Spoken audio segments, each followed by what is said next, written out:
В сектах знают, как жить. Я точно не знаю, как жить. Более того, это, кстати, страшно разочаровывающая новость обычно для студентов, потому что главное, чем я занят, я и мои коллеги, мы создаем такое, исследовательское, что ли, пространство. То есть, в этом смысле у меня нет никаких ответов, как жить Крис Вазовский. И не может быть.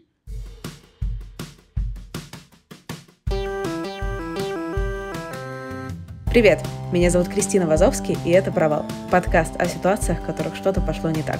И сегодня у меня в гостях Андрей Черняков, кофаундер программы «Эволюция».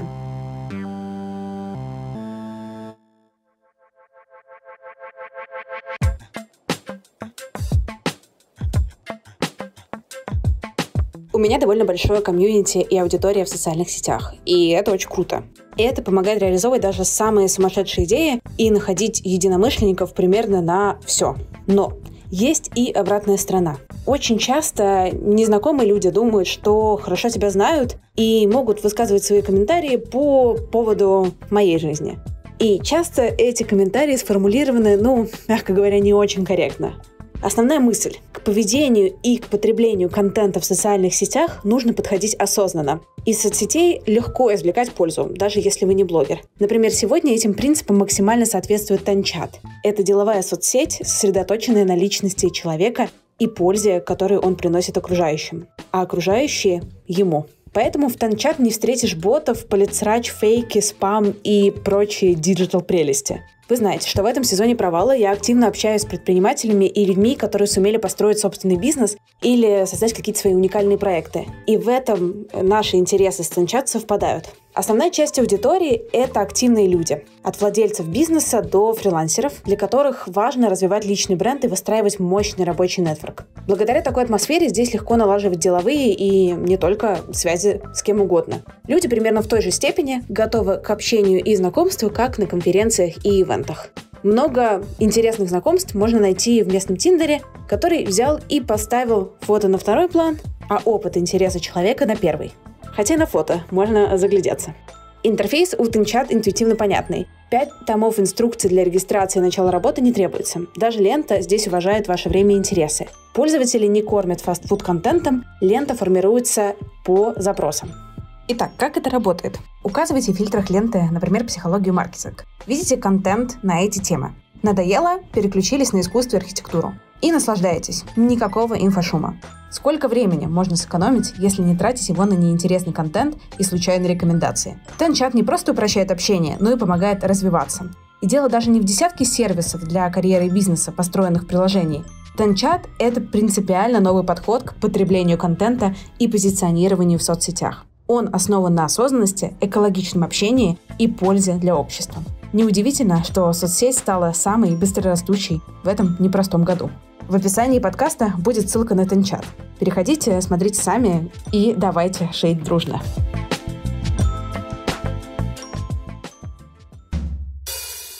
Андрей, привет. Привет. Где ты находишься? Прямо сейчас я нахожусь на острове рядом со Стамбулом. Тут есть такие принцевые острова, страшно милые. На них запрещены двигатели внутреннего сгорания. Я надеюсь, скоро еще новости запретят, и тогда окончательно можно будет в мирном environment. Я, когда тебя представляла, сказала, что ты сооснователь программы «Эволюция». Что это такое вообще? Это такая программа, на которую приходят люди заниматься собой примерно 10 месяцев. Надо сказать, что я почти четверть века занимаюсь обучением и развитием всякого топ-менеджмента, и в какой-то момент стало понятно, что какой силы не проведи какое-нибудь мероприятие, неважно, там, коучинговую сессию или тренинг, или там, неважно, какое мероприятие. Люди там пару недель еще как-то с ними что-то происходит, где-то еще месяц-полтора они о тебе помнят, а потом все возвращается на круги своя, на ровную линию. И, в общем, в какой-то момент стало понятно, что люди в своем развитии не перепрыгивают с уровня на уровень, а в некотором роде прорастают. И для этого надо создать среду. И для этого надо создать последовательность всяких мероприятий, упражнений и всякого там разного. И так получилась программа «Эволюция» лет, уже 7 назад.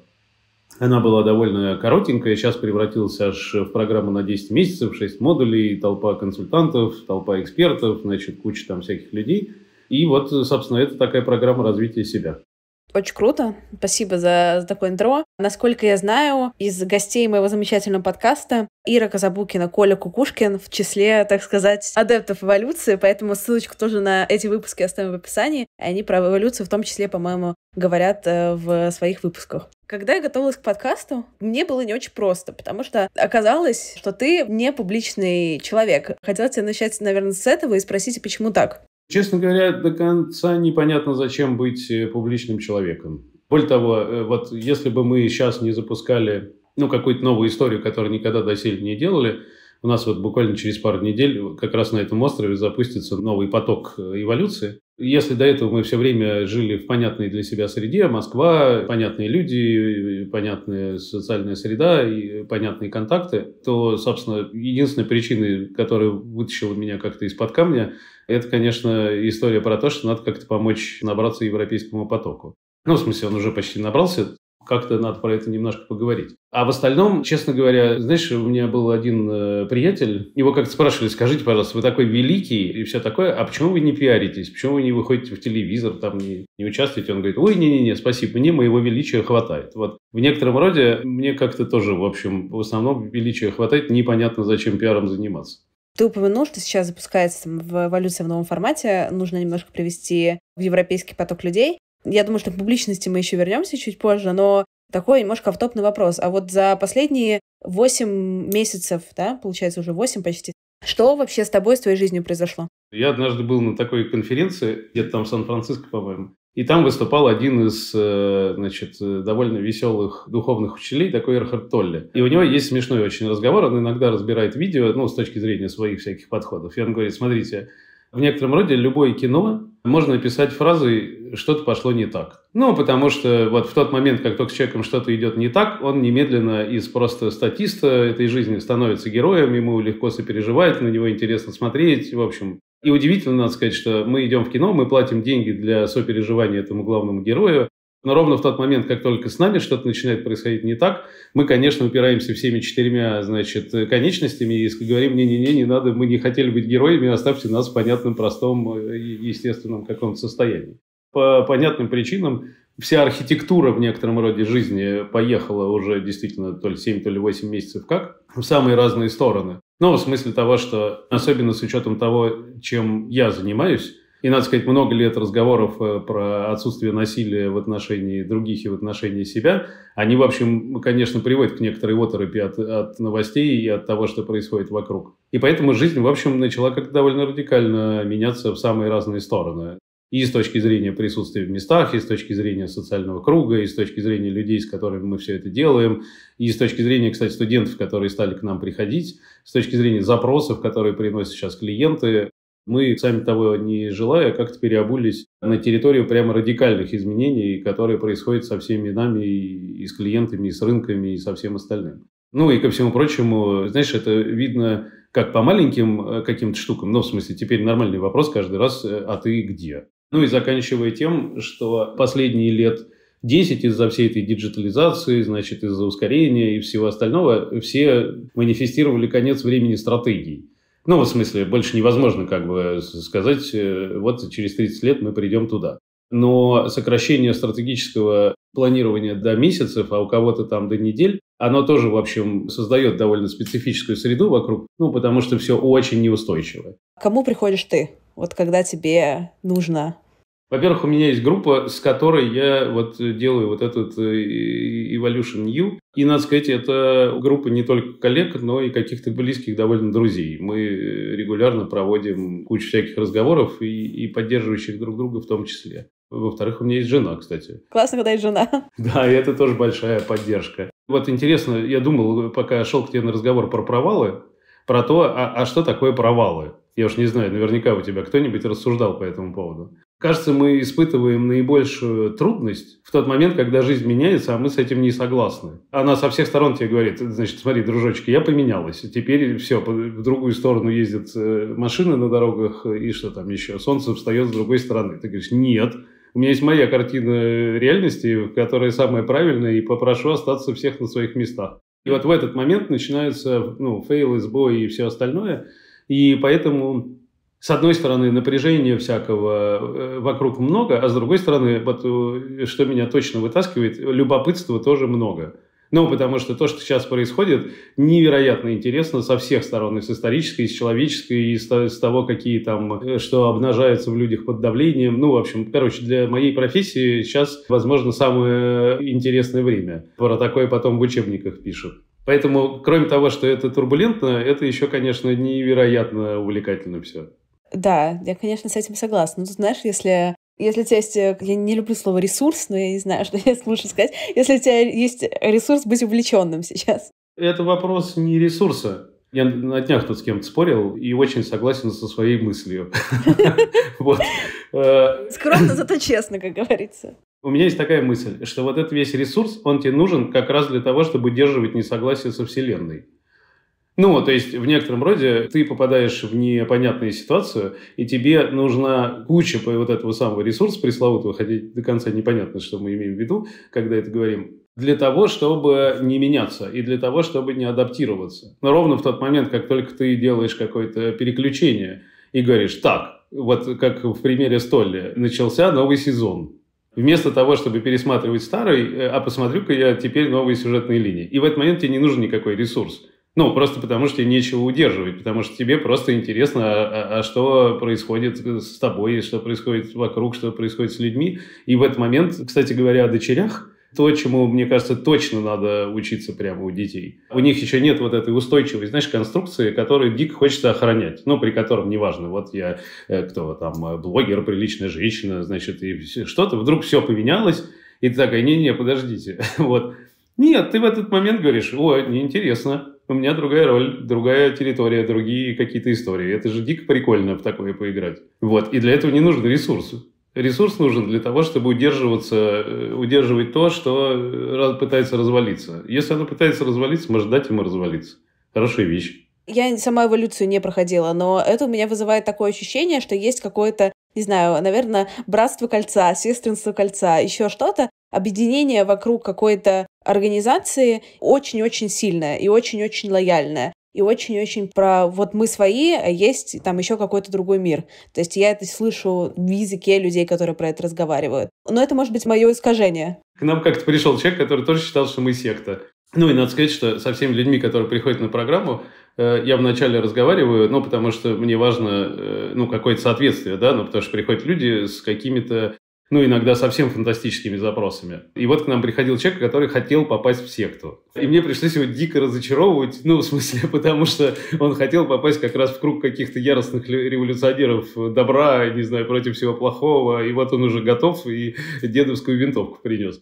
Мне кажется, ключевым отличием сект является то, что они в некотором роде говорят, смотрите, мы хорошие, а внешний мир плохой. В этом смысле эволюция антисекты, что ли. То есть у нас по понятным причинам, если люди 10 месяцев проживают вместе какую-то совместную жизнь, у них, конечно, случается какая-то человеческая связанность. Вот. Но с таким же успехом можно сказать про то, что дети, которые были в одной пионерлагерной смене, они тоже немножко сектанты, у них свои ритуалы, свои разговоры, свои, не знаю, там какие-нибудь значки на лацкане или пионерский галстук. То есть, сказать, делает, мне кажется, что-то сектантским или нет, исключительно одна история. В сектах знают, как жить. Я точно не знаю, как жить.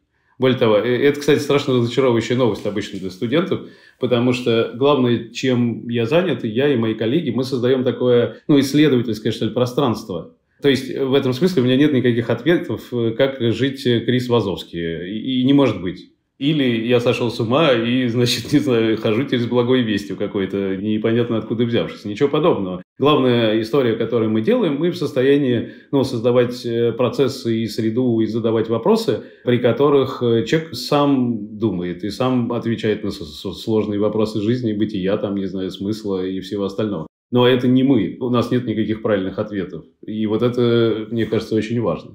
Хотя я сейчас поймал себя на том, что как только сопротивляешься слову «секта», видимо, что-то в этом есть. Мне кажется, что это очень субъективное понятие. В смысле, это не то, что сейчас мы делаем исследование по сектоведению и проверяем по чек-листу «найди в себе секту». Да? Скорее вопрос про язык. Но нет, классный комментарий, очень интересно.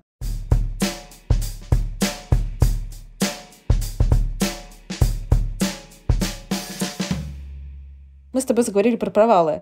Ты можешь вспомнить какую-то историю, которую либо сам коннотируешь для себя как провал, либо, возможно, ты так не считаешь уже или сейчас, но если бы ты рассказал, не знаю, широкому кругу, они, возможно, бы проконнотировали это именно так. Давай начнем с малого. Потому что что-то очень сложно коннотировать как провал. Потому что если мы с тобой разговариваем, мы живы-здоровы, так сказать, и все такое, то, видимо, провал как-то не провалился, а просто привел нас в эту точку жизни. Но есть всякие смешные какие-то, не знаю, истории. Вот, например, я один раз, ко мне пришла какая-то маниакальная мысль про то, что мне надо срочно поговорить с Далай-ламой. И мы с женой поехали в Дхармсалу, а, как выяснилось, с Далай-ламой не очень сложно встретиться. В смысле, ты прям приходишь там к секретарю, говоришь: здравствуйте, что-то накатило, простите, хочется поговорить с его святейшеством. Он говорит: смотрите, он, в общем, довольно занятой, поэтому через 3 дня, вот есть у него окошко там на 20 минут, пожалуйста. И я, значит, записал, страшно довольный, и начал шарахаться по Дхарамсале. И прямо в день перед встречей с Далай-ламой на улице съел какой-то пирожок с котятами, видимо, у какой-то цыганки купленный. И как бы это помягче, не смог встретиться с Далай-ламой, просто по объективным обстоятельствам. И как-то вдруг стало понятно, что не надо, так сказать, пушить и повторять попытки. И после того, как я выздоровел, мы продолжили там гулять и неожиданно встретились с руководителем другой буддийской школы, с Кармапой. И это оказалось довольно важной встречей жизни. И вот в этом смысле интересно, что вроде как, совсем уж такой провал. В смысле, ты ехал, договаривался, организовывал, встречался и все такое, и не смог. Но оно как-то само развернулось во что-то хорошее. Хотя, слушай, а скажи, ты когда говоришь провал, ты что имеешь в виду? Давай мы какую-то рамку концептуальную этому дадим, чтобы было понятно, про что говорить. Так мне больше интересно, что ты имеешь в виду. Хорошее. Вот это, наверное, тоже можно интерпретировать как провал. Мы прямо сейчас, буквально, уже 2 или 3 месяца работали над тем, чтобы набрать новый поток, соответственно, эволюции, который запускается в Стамбуле. И была мысль запустить еще такой же и в Москве. И к нам записалось какое-то количество людей. Кстати, довольно приличное и немаленькое. И тут половина этих людей сказали: ребят, мы что-то, похоже, уже не будем эволюционировать. Или будем эволюционировать как-то по-другому. В общем, простите, прямо не сейчас. И надо сказать, что точка, внутри которой ты начинаешь разворачивать разговор про то, что, ребята, приходите к нам, будет весело. И вообще, так сказать, кажется, это самый качественный ответ на все, что вокруг происходит. Потому что есть некоторая, кажется, универсальная максима про то, что чем более снаружи непонятно, тем больше надо заниматься собой. Неожиданно происходит вот такая история. И там какая-то значительная часть людей переехала в стамбульский поток, а московский теперь будет запускаться весной. И это, в общем, с точки зрения приложения усилий, вполне себе, наверное, можно интерпретировать провалом. Ты как-то на это эмоционально прореагировал? Не знаю, нервничал, переживал, злился? Слушай, я расстроился. Я дико люблю заниматься тем, чем я занимаюсь. И у меня есть какое-то неугомонное чувство по поводу того, что надо втаскивать в эту историю как можно больше людей, потому что мне кажется, что мы делаем крутую штуку. И когда я сталкиваюсь с каким-то ограничением, это, конечно, расстраивает. И вообще, самое главное, расстраивать даже, откровенно говоря, там не набрали, наберем в следующий раз или наберем в другом месте, или, в общем. Но то, каким образом это происходит, это, конечно, дикое какое-то расстройство. По поводу того, что... Вот знаешь, у меня есть давний закон такой. Мы живем в обществе, которое каждого из нас гениально, я считаю, готовит к выживанию. В смысле того, что тебя в школе, там, в детском саду, в институте, на работе тебя все время учат тому, как выживать наилучшим образом. Вот как бороться за статус, не знаю, как зарабатывать деньги, как выплачивать ипотеку. Там, в общем, вот как выжить. Потому что жизнь же, там страшная со всех сторон, и поэтому тебе надо отращивать клыки, когти, значит, яды, что там еще дают, и отращивать броню, надежный счет в банке и прочая какая-то штука. И, честно говоря, значительная часть людей, которая успешно выживает, они потом в какой-то момент вдруг обнаруживают, что они вообще не понимают, что делать, если они вдруг выжили. Мне один наш студент прекрасно рассказал, что самую большую депрессию в жизни он получил в тот момент, как только заработал какой-то там плюс бесконечность какой-то денег, сколько там, не знаю, десятков или сотен миллионов долларов. И в этот момент вдруг стало понятно, что пока он их зарабатывал, у него все время было чувство, что сейчас он их заработает, и все. И начнется, наконец, нормальная какая-то вообще прям чудесная какая-то замечательная, прекрасная жизнь. И вот он их заработал, а она не началась. И это было довольно грустно.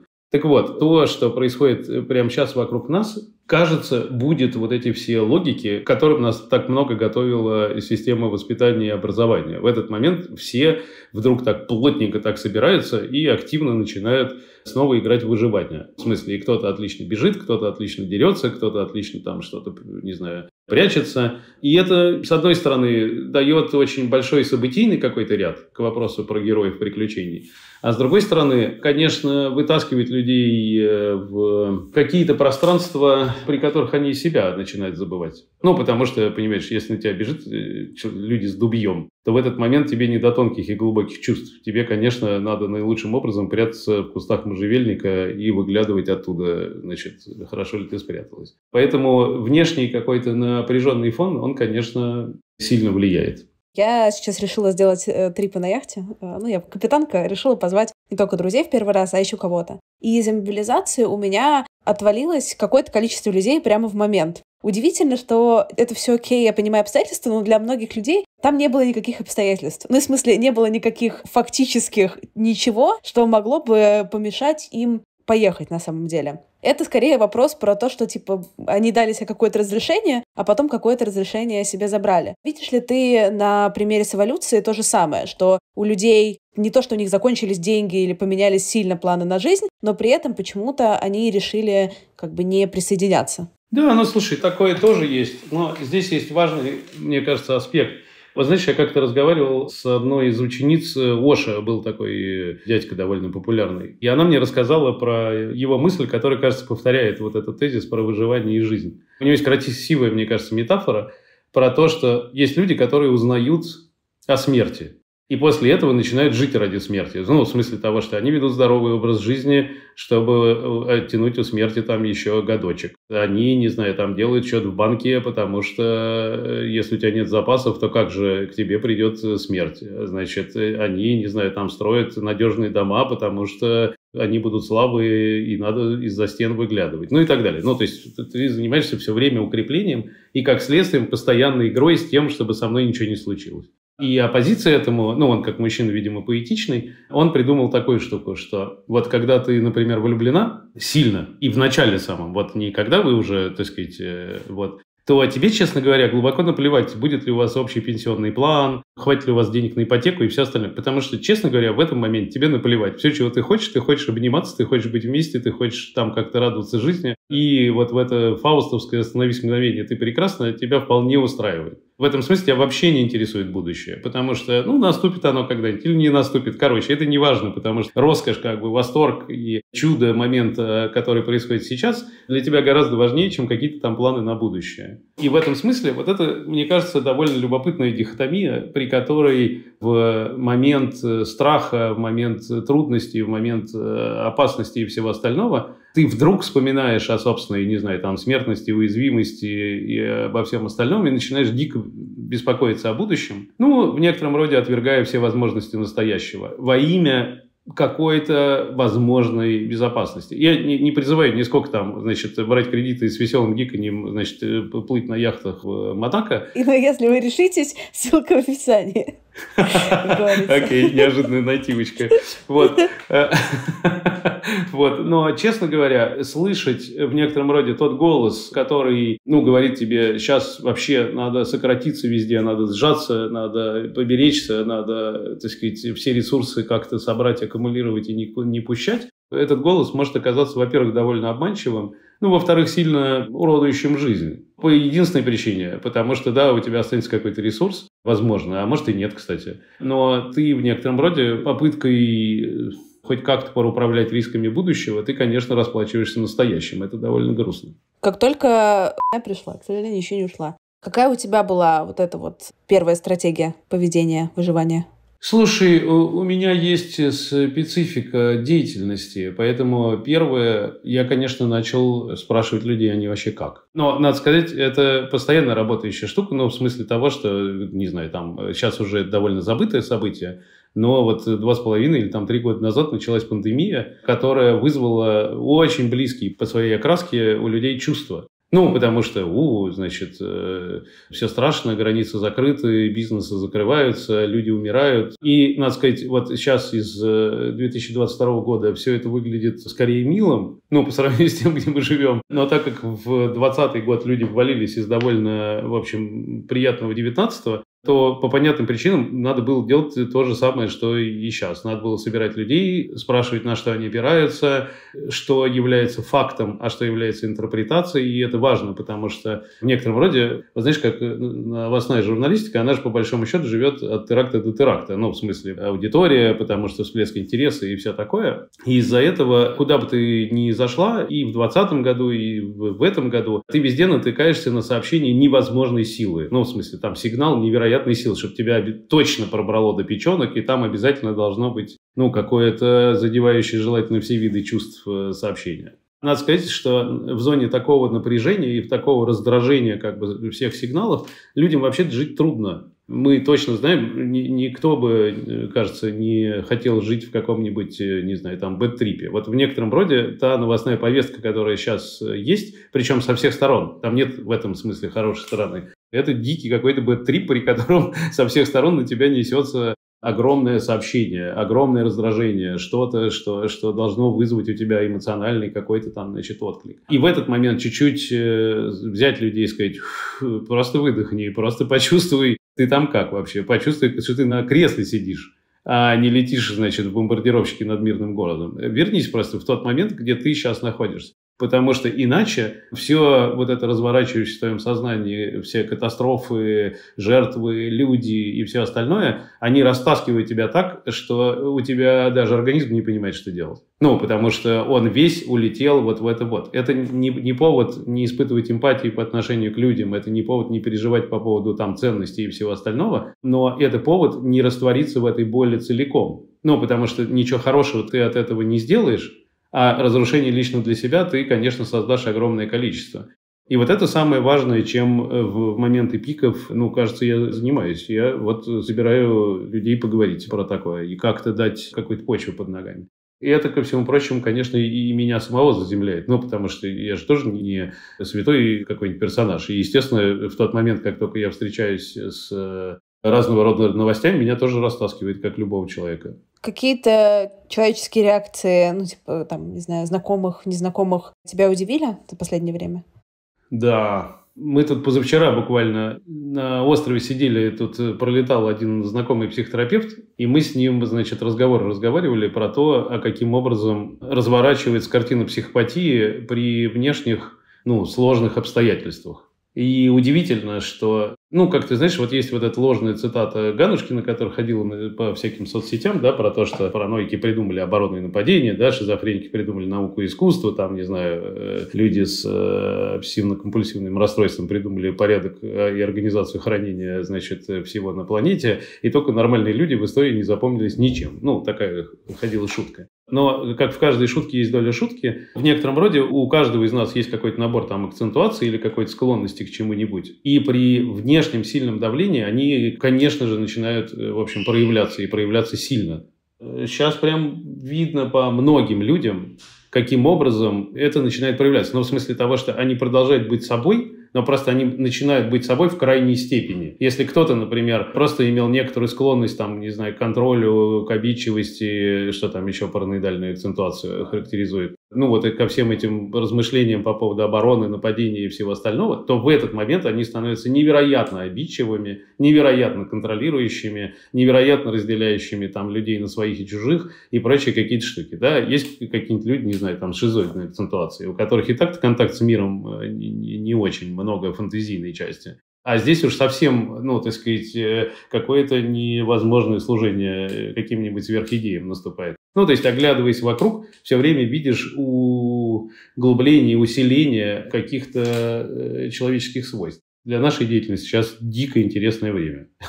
Вот. Ну, потому что такое в живой природе понаблюдать, это прям дорого стоит. Усиление каких свойств ты заметил в себе? Так как-то сложилось, что я все время испытывал некоторую склонность к идеализму. И это, конечно, точно усилилось. Но в смысле, не до такой степени, что выходить на площади и говорить, вам же Боженька заповедовал, люди не должны убивать друг друга, или еще что-то такое.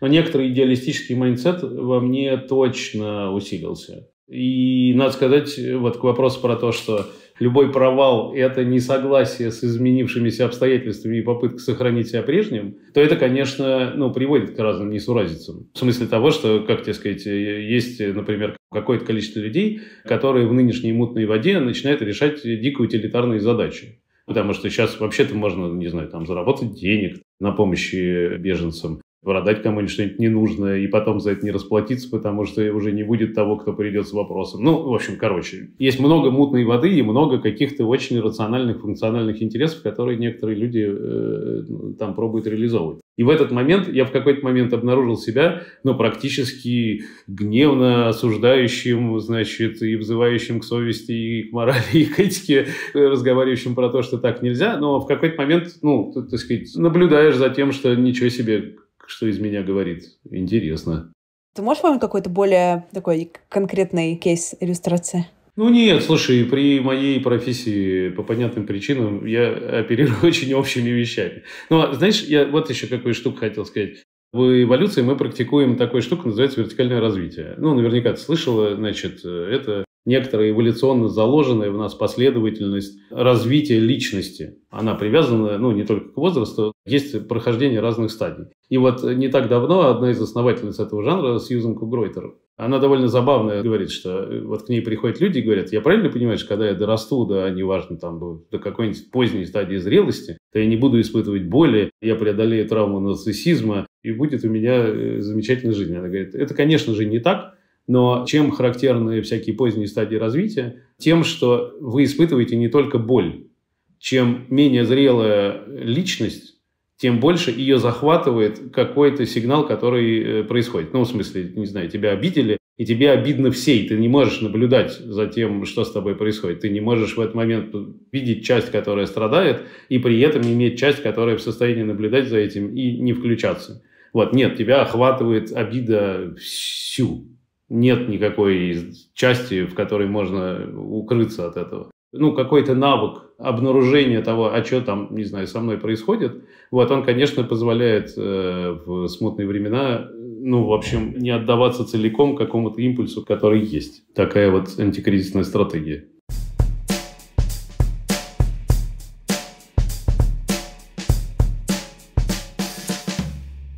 Знаешь, я когда готовилась и слушала, читала какие-то интервью, которые ты давал, не очень многочисленные, поэтому я справилась довольно быстро с этим. Ты довольно часто обращался в этих интервью к концепции пути героя. Каждый рассказывает свою историю. А ты что за персонаж и какую жизнь ты сейчас строишь? Знаешь, я как-то нашел однажды метафору такую, которая, мне кажется, многое определяет в том, как мы работаем. Метафора – это бродячий цирк. Когда был довольно юн, у меня была девушка, которая была из семьи цирковых. И это было дико прикольно, потому что в этот момент вдруг оказалось, что существует какой-то абсолютно автономный, абсолютно не имеющий особых интерфейсов во внешний мир, какое-то цирковое комьюнити людей, которые живут альтернативным, что ли, способом. Просто потому что то, что происходит в цирке, это важно, а то, что происходит снаружи, это обстоятельства действия. И отработать, не знаю, номер шпагоглотателя – это круто, а там, не знаю, заработать $1 000 000 – это, бывает. Иная в некотором роде система координат, система достижений, система статусов, система, в общем, всего. И очень мне запала конструкция, при которой мы эволюцию начали строить с самого начала, как в некотором роде несуществующую организацию. В смысле того, что у нас нет, не знаю, там ООО, у нас нет офиса, у нас нет людей, которые получают зарплаты, у нас нет, в смысле, у нас ничего нет. У нас есть сеть, сеть самостоятельных людей, каждый из которых живет абсолютно своей автономной жизнью, которые объединяются в тот момент, когда они хотят объединиться. То есть, условно говоря, не знаю, сейчас накатил на меня, я говорю: слушайте, люди, а давайте в Европе проведем, в Стамбуле. Стамбул удобный транспортный хаб. Давайте там программу проведем. А давайте. Сказала часть людей. А какая-то часть людей сказала: да нафиг, мы не хотим. И слава богу, в смысле у нас нет сотрудников в этот момент. Это очень прикольно, что люди собираются только те люди, которые правда собрались с тобой чего-то поделать, не потому что у них должностная обязанность. А второе, ты в состоянии собрать в любой, в некотором роде, точке планеты. Вдруг, знаешь, как раз у бродячего цирка. Мы приехали, поставили шатер, и в этот момент случилось волшебство какое-то. Случились, значит, какие-то чудесные там, значит, истории, после чего шатер свернулся, и цирка не стало. И вот это, мне кажется, вполне какая-то героическая такая странность. Вот. Ну, и надо сказать, что и люди стали специфические появляться. Вот мой товарищ, с которым мы в том числе вот этот Evolution U делаем, это, значит, Педро Фабио такой из Португалии, а он на самом деле клоун. Вот, ну, правда, не цирковой, а больничный клоун. Знаешь, там есть такая профессия, что дети могут болеть, но это не значит, что они должны страдать. И существует прям большая профессия про то, каким образом приходить и менять их, ну, как сказать, эмоционально-чувственное состояние, при том, что они физически там что-то не очень себя хорошо чувствуют. И как только начинают появляться всякие там сумасшедшие люди, какие-то вот португальские клоуны, какая-то, в общем, странность какая-то образовываться, и вся эта странность при правильном сочетании дает людям, ну, в общем, возможность, ну, правда, где-то что-то расслабить, где-то что-то отрастить, где-то что-то перепридумать, где-то что-то переизобрести. Вот это, собственно, мне вообще кажется, что из героического квеста не выхожу годами. Это такая специфическая жизнь. Я для себя как-то сформулировала, что я влюбляюсь в людей, которые живут романтически, в общем смысле, какой-то другой жизнью, чем я. И вообще, когда я их встречаю, я такая, в смысле, а так можно было? И я вот очень вот в этом, в смысле, так можно было? Очень сильно влюбляюсь. Поэтому я понимаю про людей, про клоунов. У этого есть какая-то такая органика. Вот ты приезжаешь куда-нибудь там на фестиваль. Burning Man хороший, кстати, пример. Мне кажется, я несколько раз ездил, для нас это очень близкая территория. Близкая в смысле того, что есть где-то посередине ничего, штата Невада, там, значит, пустыня. Вдруг туда прибежало 70 тысяч человек, сделала смесь вертепа с Музеем современного искусства, сожгли статую и немедленно исчезли, не оставив за собой следа. Вот это, мне кажется, какая-то есть у этого, знаешь, как сказать, органика, ну, такого еще, видимо, где-то времени, которое еще до землепашества. Есть какие-то разрозненные люди, они живут какой-то разрозненной жизнью, одни там ягоды грызут в кустах, другие на мамонтов охотятся. Вдруг в какой-то момент собрались, случилось какое-то чудо, разошлись. Знаешь, когда ты рассказываешь о радости, это как будто культивирует дополнительную радость в себе. Да, конечно. Не, ну слушай, это же как преподавать что-нибудь. Пока преподаешь, сам разберешься. Занимаешься, так сказать, культивацией радости в других, и у тебя тоже вдосталь будет. А есть какие-то штуки, которых ты боишься? Да, мне кажется, много. Слушай, да много чего. Роль вот этого фасилитатора, там, модератора, ну, то есть человека, который занят не смыслом разговора, а формой разговора и тем, чтобы люди могли друг друга услышать. Ты туда приходишь не как персонаж с мнением, не как персонаж, у которого есть своя ценностная этическая какая-то конструкция, которую ты вот сейчас им принес в подарок. Ты ничего подобного. У тебя есть одна задача, чтобы люди друг друга услышали, чтобы они смогли прорваться сквозь фильтры того, что а вот вы жертвы, вы агрессоры, а вы там еще какая-нибудь дрянь. А увидеть друг друга как людей, например.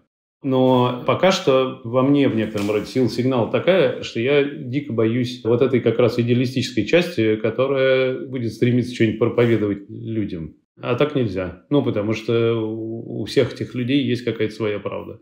Вообще, конечно, ужасно хочется в какую-то дико мирную сторону все это начать сдвигать. И что с этим делать, пока до конца непонятно. И правда, для человека, как я слышала от тебя, который пропагандирует культуру ненасилия, сейчас культура насилия — довольно интересное время. Да, но, честно говоря, ставящая кучу этических вопросов. Легко разговаривать про культуру ненасилия во все стороны, по отношению к себе, по отношению к другим, по отношению к близким, по отношению ко всем, когда у всех дофига ресурсов и максимум, дикого раздражения у тебя вызывает зависшее приложение в айфоне. А во всем остальном все прекрасно. Но в тот момент, как только мы вдруг оказываемся в какой-то дико архаичной реальности, при которой, не знаю, там откуда-то выползают какие-то тексты про нацистов, какие-то захватнические какие-то войны там, и прочие какие-то штуки, то вот в этот момент, на самом деле, у тебя, конечно, есть много вопросов по поводу того, как это самое ненасилие сохранять в условиях, при которых ничто к этому не располагает. В смысле, наоборот, со всех сторон тебе говорят: слушай, там, соберись уже, выбери сторону и героически за нее воюй. Вот. Причем, неважно, ты можешь быть диванным воином, с дико остроумные мемасики, публиковать, или ты можешь там камнем куда-нибудь кинуть, или автомат взять, или еще что-то такое. И более того, если ты сохраняешь хоть какую-то нейтральность, то, конечно, тебе в этот момент прилетает еще и со всех сторон. Ну, потому что, как же ты, что ж ты? Был, казалось бы, нормальный человек, должен с нами махать вилами.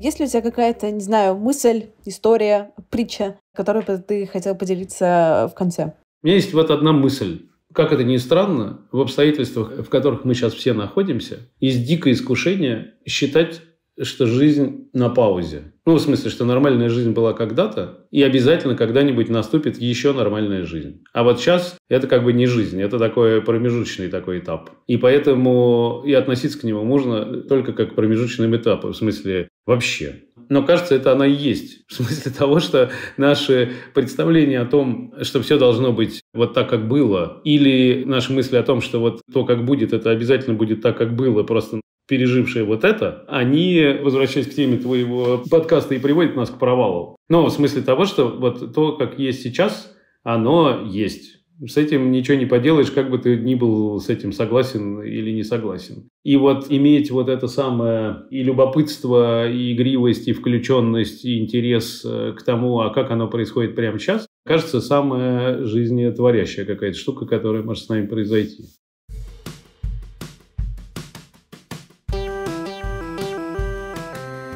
Спасибо, что дослушали выпуск до конца. Подписывайтесь на меня в Инстаграме @Крис Вазовский и пишите комментарии в подкаст-приложениях. Я буду рада вашей обратной связи. До встречи на следующей неделе. Пока-пока.